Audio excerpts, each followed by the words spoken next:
എല്ലാ വിദ്യാർത്ഥികൾക്കും പുതിയതിലേക്ക് സ്വാഗതം.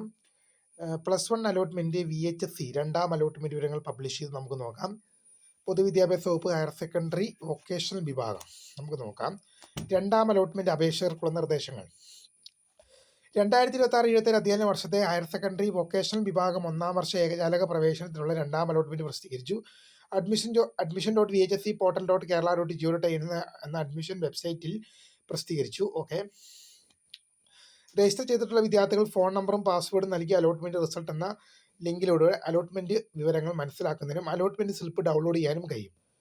ഇവിടെ വിശദീകരിക്കേണ്ട കാര്യങ്ങളൊന്നുമില്ല, ഡീറ്റെയിൽ ആയിട്ട് പറഞ്ഞു തരേണ്ടതൊന്നുമില്ല. രണ്ടാം അലോട്ട്മെന്റ് അടിസ്ഥാനത്തിൽ ജൂൺ 23 വൈകുന്നേരം 4 മണി വരെ അലോട്ട്മെന്റ് ലഭിച്ചിട്ടുള്ള സ്കൂളിൽ പ്രവേശനം നേടാവുന്നതാണ്. ജൂൺ മാസം 23 വൈകിട്ട് 4 മണി വരെ അലോട്ട്മെന്റ് ലഭിച്ച സ്കൂളിൽ പ്രവേശനം നേടാവുന്നതാണ്. ഒന്നാം അലോട്ട്മെന്റിൽ ലഭിച്ചിട്ടുള്ള വിദ്യാർത്ഥികൾ ഒന്നാം ഓപ്ഷൻ അലോട്ട്മെന്റായി ലഭിച്ചിട്ടുള്ള വിദ്യാർത്ഥികൾ സ്ഥിര പ്രവേശനം നേടാം. നിങ്ങൾക്ക് ഒന്നാം ഓപ്ഷനാണ് അലോട്ട്മെന്റായി ലഭിച്ചെങ്കിൽ നിങ്ങൾക്ക് ടെമ്പററി അഡ്മിഷനിൽ നിങ്ങൾ സ്ഥിര പ്രവേശനമാണ് നിങ്ങൾ നേടേണ്ടത്. ഒന്നാം ഓപ്ഷൻ ലഭിച്ചിട്ടുള്ളത്. താഴ്ന്ന ഓപ്ഷനുകളാണ് അലോട്ട്മെന്റ് ലഭിച്ചിട്ടുള്ളതെങ്കിൽ ഉയർന്ന ഓപ്ഷനുകൾ അലോട്ട്മെന്റ് ലഭിക്കാൻ കാത്തിരിക്കുന്നതിനായി വിദ്യാർത്ഥിക്ക് താൽക്കാലിക പ്രവേശനം നേടാം. അതായത് ഇപ്പോൾ നിങ്ങൾക്ക് ഒന്നാമത്തെ ഓപ്ഷൻ ഒഴികെ മറ്റേതൊരു ഓപ്ഷനാണ് അലോട്ട്മെന്റായി ലഭിച്ചെങ്കിൽ നിങ്ങൾക്ക് ഉയർന്ന ഓപ്ഷൻ ലഭിക്കാൻ താൽക്കാലിക പ്രവേശനം നേടാവുന്നതാണ്. താൽക്കാലിക പ്രവേശനം നേടുന്നവർക്ക് ആവശ്യമെങ്കിൽ ഏതാനും ഉയർന്ന ഓപ്ഷനുകൾ മാത്രമായി റദ്ദാക്കുകയും ചെയ്യാവുന്നതാണ്. ഇപ്പം നിങ്ങൾക്ക് എന്ത് ചെയ്യാം, ഉയർന്ന ഓപ്ഷനുകൾ റദ്ദാക്കണമെങ്കിൽ, ഇപ്പം ഉദാഹരണം പറഞ്ഞാൽ 5ാമത്തെ ഓപ്ഷൻ കിട്ടി, അപ്പോൾ 4, 3 ഓപ്ഷനുകളൊക്കെ റദ്ദാക്കണമെങ്കിൽ അതിനുള്ള സൗകര്യം ചെയ്യുന്നുണ്ട്. ഇതിനുള്ള അപേക്ഷ പ്രവേശനം നേടുന്ന സ്കൂളിലാണ് നൽകേണ്ടത്. ഇതിനായി നിങ്ങൾ നൽകേണ്ട അപേക്ഷ സ്കൂളിലാണ് നൽകേണ്ടത്. ഒന്നാം അലോട്ട്മെന്റിൽ താൽക്കാലിക പ്രവേശനം നേടിയ വിദ്യാർത്ഥികൾ രണ്ടാം അലോട്ട്മെന്റിൽ മറ്റൊരു സ്കൂളിലോ അതേ സ്കൂളിലോ മറ്റൊരു കോഴ്സിലോ അലോട്ട്മെന്റ് ലഭിക്കുകയാണെങ്കിൽ സ്കൂളിലെത്തി സ്ഥിരമായോ താൽക്കാലികമായോ പ്രവേശനം മുഴുവൻ നടപടികളും പൂർത്തിയാക്കണം. ഇപ്പം നിങ്ങൾക്ക് ഒന്നാം അലോട്ട്മെന്റിൽ താൽക്കാലിക പ്രവേശനം നേടിയ വിദ്യാർത്ഥികൾ മറ്റൊരു സ്കൂളിലോ അതേ സ്കൂളിലെ മറ്റൊരു കോഴ്സിലേക്കാണോ അലോട്ട്മെന്റ് ലഭിക്കുന്നതെങ്കിൽ സ്കൂളിലെത്തി സ്ഥിരമായോ താൽക്കാലികമായോ പ്രവേശനം നേടേണ്ടതാണ്. അലോട്ട്മെന്റിൽ ഇടം നേടാത്തവർ തുടർന്നുള്ള അലോട്ട്മെന്റുകൾക്കായി കാത്തിരിക്കുക. വിദ്യാർത്ഥികൾ തങ്ങൾ അപേക്ഷിച്ച് ഓരോ കാറ്റഗറി തിരിച്ചുള്ള റാങ്ക് ലിസ്റ്റ് പരിശോധിക്കുക.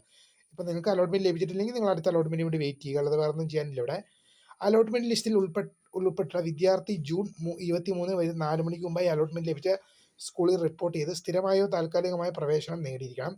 അഡ്മിഷൻ പ്രോസ്പെക്ടസിൽ നിന്നും നേടാതിരുന്നാൽ അഡ്മിഷൻ പ്രോസസ്സിൽ നിന്ന് പുറത്താകും. തെറ്റായ വിവരങ്ങൾ നൽകി ലഭിച്ചിട്ടുള്ള അപേക്ഷകൾ അലോട്ട്മെന്റിൽ നിന്ന് റദ്ദാക്കുമ്പം അലോട്ട്മെന്റ് ലഭിച്ച വിദ്യാർത്ഥികൾ ജൂൺ മാസം 23 വരെ 4 മണിക്ക് മുമ്പ് സ്കൂളിൽ ചെന്ന് പ്രവേശനം നേടണം. ഇനി മുൻപ് നിങ്ങൾക്ക് അലോട്ട്മെന്റ് ലഭിച്ചിട്ട് സ്ഥിരമായ താൽക്കാലികമായ പ്രവേശനം നേടാത്ത വിദ്യാർത്ഥികളെ തുടർന്നുള്ള അലോട്ട്മെന്റ് പ്രക്രിയയിൽ പരിഗണിക്കില്ല, പുറത്താകും. വിദ്യാർത്ഥികൾക്ക് ഓൺലൈനായി ഫീസ് അടയ്ക്കാം. ഇതിനുള്ള സൗകര്യം കാൻഡിഡേറ്റ് ലോഗിൻ ലഭ്യമാണ്. ഇത്തരത്തിൽ ഫീസ് അടയ്ക്കുന്ന കുട്ടികൾ ഓൺലൈൻ ഫീസിന്റെ റെസീറ്റ് സ്കൂളിൽ നൽകേണ്ടതാണ്. ഓൺലൈനായിട്ട് ഫീസ് അടയ്ക്കാൻ സാധിക്കും എന്നുള്ളവരും നിങ്ങളുടെ ശ്രദ്ധയിൽപ്പെടുന്നു. അലോട്ട്മെന്റ് റിസൾട്ടിൽ നിന്നും കിട്ടുന്ന അലോട്ട്മെന്റ് സ്ലിപ്പും യോഗ്യത തെളിയിക്കുന്ന അസൽ സർട്ടിഫിക്കറ്റുകളും പ്രവേശനത്തിന് ഹാജരാക്കണം. അലോട്ട്മെന്റ് സ്ലിപ്പിന്റെ ഒന്നാമത്തെ പേജിൽ ഹാജരാകുന്ന രേഖകളുടെ വിവരങ്ങൾ നൽകി വിദ്യാർത്ഥി രക്ഷകർത്താവും ഒപ്പുവച്ചിരിക്കണം. യോഗ്യത തെളിയിക്കുന്ന സർട്ടിഫിക്കറ്റുകൾ ബന്ധപ്പെട്ട ബോർഡിൽ നിന്ന് ലഭിക്കാത്ത വിദ്യാർത്ഥികൾ അസൽ സർട്ടിഫിക്കറ്റുകൾ ഹാജരാക്കാൻ സമയം അനുവദിക്കണമെന്ന് പ്രവേശനത്തിനായി വിദ്യാർത്ഥികൾ സ്വയം സാക്ഷ്യപ്പെടുത്തി സമർപ്പിക്കുന്ന യോഗ്യത തെളിയിക്കുന്ന പകർപ്പുകൾ സ്വീകരിക്കാവുന്നതാണ്. ആവശ്യമെങ്കിൽ സ്കൂൾ അധികൃതർ ഔദ്യോഗിക വെബ്സൈറ്റിലൂടെ പ്രസിദ്ധീകരിക്കുന്ന റിസൾട്ടിന്റെ സാധ്യത ഉറപ്പാക്കുന്നതിന് പ്രവേശന സമയത്ത് വിടുതൽ സർട്ടിഫിക്കറ്റും സ്വഭാവ സർട്ടിഫിക്കറ്റും നിർബന്ധമായി ഹാജരാക്കണം. TCയും കോൺട്രാക്ട് സർട്ടിഫിക്കറ്റും നിർബന്ധമായി ഹാജരാക്കണം. ഇനി അഡ്മിഷൻ സമയത്ത് നിങ്ങൾ ഹാജരാക്കേണ്ടതുമായ രേഖകളുമായി ബന്ധപ്പെട്ടാണ് സർക്കുലർ നിങ്ങൾക്ക് അവിടെ ലഭ്യമാണ്, വെബ്സൈറ്റിൽ ലഭ്യമാണ്. അത് നിങ്ങൾ തന്നെ വായിച്ചു നോക്കിക്കൊള്ളുക. അഡ്മിഷൻ സമയത്ത് നമ്മൾ മെയിനായിട്ടുള്ള കാര്യങ്ങളെല്ലാം പറഞ്ഞു. അഡ്മിഷൻ സമയത്ത് ഹാജരാക്കേണ്ട രേഖകളാണ്.